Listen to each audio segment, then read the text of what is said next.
क्या कभी इस भूमि पर एक उन्नत सभ्यता अस्तित्व में थी, जो पहले ही जेनेटिक्स, क्लोनिंग और कृत्रिम गर्भाधान के रहस्यों को समझ चुकी थी?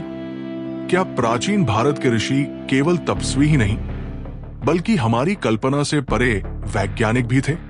अन्यथा इसे कैसे समझाया जाए?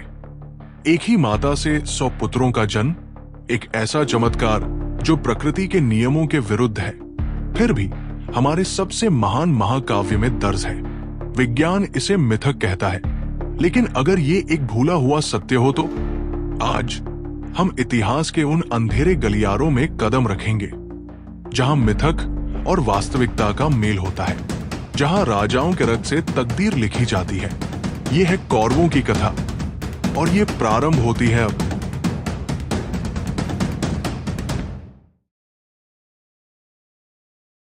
हस्तिनापुर के हृदय में, जहां सत्ता और भाग्य एक दूसरे से टकराते हैं, एक अंधा राजा और उसकी समर्पित रानी अपने वंश के भविष्य की प्रतीक्षा कर रहे हैं।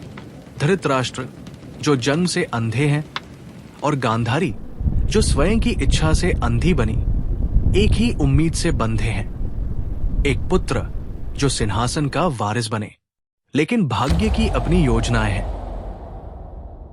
धृतराष्ट्र के मन में अपने उत्तराधिकारी को लेकर बेचैनी बढ़ती ही जा रही थी। हर दिन, हर पल बस एक ही प्रार्थना, मुझे पुत्र दो। फिर एक दिन वो खुशखबरी मिली जिसका उन्हें बेसब्री से इंतजार था।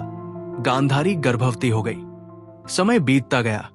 1 महीना, 2 महीने, 9 महीने, लेकिन बच्चा पैदा नहीं हुआ। 10वां महीना भी निकल गया, फिर 11वां। अब महल में चिंता की लहर दौड़ गई। इसी बीच एक और खबर आई जो धृतराष्ट्र के लिए किसी झटके से कम नहीं थी। पांडु के पुत्र युधिष्ठिर का जन्म हो चुका था। अब सिंहासन का असली वारिस आ चुका था। गांधारी की निराशा गुस्से में बदल जाती है। वो चीख उठती है, ये क्या है? ये मरा हुआ है या जिंदा? ये कोई इंसान है या राक्षस? गुस्से में आकर वो अपने पेट पर प्रहार करती है, लेकिन कुछ नहीं होता। हताश होकर वो नौकर को डंडा लाने का आदेश देती है और खुद ही अपने पेट पर मारने लगती है। और फिर एक भयानक दृश्य सामने आता है।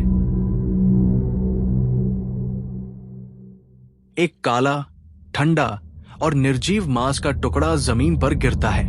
ये कोई शिशु नहीं, बल्कि कुछ और ही है, कुछ डरावना, मानो खुद प्रकृति भी इसे स्वीकार करने से इनकार कर रही हो। पूरा हस्तिनापुर कांप उठता है। गीदड़ भयावह आवाज में चीखने लगते हैं। जंगली जानवर बेचैन होकर सड़कों पर दौड़ने लगते हैं और चमगादड़ दिन के उजाले में उड़ने लगते हैं। ऋषि अपने नेत्र बंद कर लेते हैं, जैसे इस अनिष्ट संकेत को न देखने का प्रयास कर रहे हों। पूरा नगर भय और आशंका से भर जाता है। विदुर भागते हुए धृतराष्ट्र के पास आते हैं। उनके चेहरे पर चिंता की लकीरें गहरी हो गई हैं। वो हाफते हुए कहते हैं, महाराज, ये बहुत बड़ा अपशकुन है। नगर में हाहाकार मचा हुआ है। ऋषि मुनि भी चिंतित है, लेकिन धृतराष्ट्र, जो अपने वंश के भविष्य को लेकर बेचैन है, कुछ भी सुनने को तैयार नहीं। ये शोर शराबा क्यों मचा है?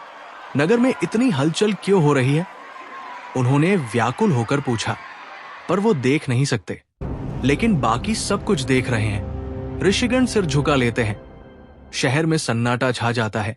परिंदे अजीबोगरीब आवाजें निकालने लगते हैं। लगता है मानो खुद देवता भी आसन्न संकट का संकेत दे रहे हों। महर्षि व्यास ने गांधारी को वरदान दिया था जब एक बार वो बहुत लंबी यात्रा के बाद आए थे। गांधारी ने उनके घायल पैर धोए, उनकी सेवा की और उनकी इतनी अच्छी देखभाल की कि व्यास ने प्रसन्न होकर कहा, जो भी चाहो मांग लो, तुम्हारी इच्छा पूरी होगी। गांधारी ने कहा, मुझे 100 पुत्र चाहिए। व्यास ने कहा, ठीक है, तुम्हें 100 पुत्र मिलेंगे। लेकिन अब गांधारी व्यास को बुलाकर व्यथित स्वर में कहती है, गुरुदेव, ये क्या है? आपने मुझे 100 पुत्रों का वरदान दिया था। लेकिन मैंने तो मांस का एक निर्जीव टुकड़ा जन्म दिया है। ये तो इंसान जैसा भी नहीं दिखता। ये तो मेरी संतान लगती ही नहीं। ये कुछ और ही है। इसे जंगल में फेंक दीजिए, इसे कहीं दफना दीजिए। व्यास का स्वर दृढ़ होता है। मेरे आशीर्वाद कभी व्यर्थ नहीं जाते। वो पवित्र अनुष्ठान करते हैं। उस निर्जीव मांस को 100 टुकड़ों में विभाजित करते हैं और हर टुकड़े को तिल के तेल और जड़ी बूटियों से भरे मिट्टी के घड़ों में रख देते हैं। अंत में एक छोटा टुकड़ा शेष रह जाता है। व्यास कहते हैं, तुम्हें 100 पुत्रों के साथ एक पुत्री भी प्राप्त होगी। और इस तरह प्रतीक्षा शुरू होती है। 1 वर्ष बाद पहला मटका फूटता है। एक भयानक चीख गूंज उठती है। एक विशाल बालक जन्म लेता है। उसकी आंखें सांप जैसी, बिना पलक झपकाए दुनिया को टटोलती हुई। दुर्योधन का जन्म होता है और उसके साथ ही हस्तिनापुर पर एक नया अंधकार छा जाता है। क्या हो रहा है? धृतराष्ट्र चिंतित होकर पूछते हैं। विदुर की आवाज में एक गहरी आशंका झलकती है। महाराज, हाँ, आपका पुत्र जन्मा है और धीरे धीरे बाकी मटकों से भी शिशु जन्म लेने लगे।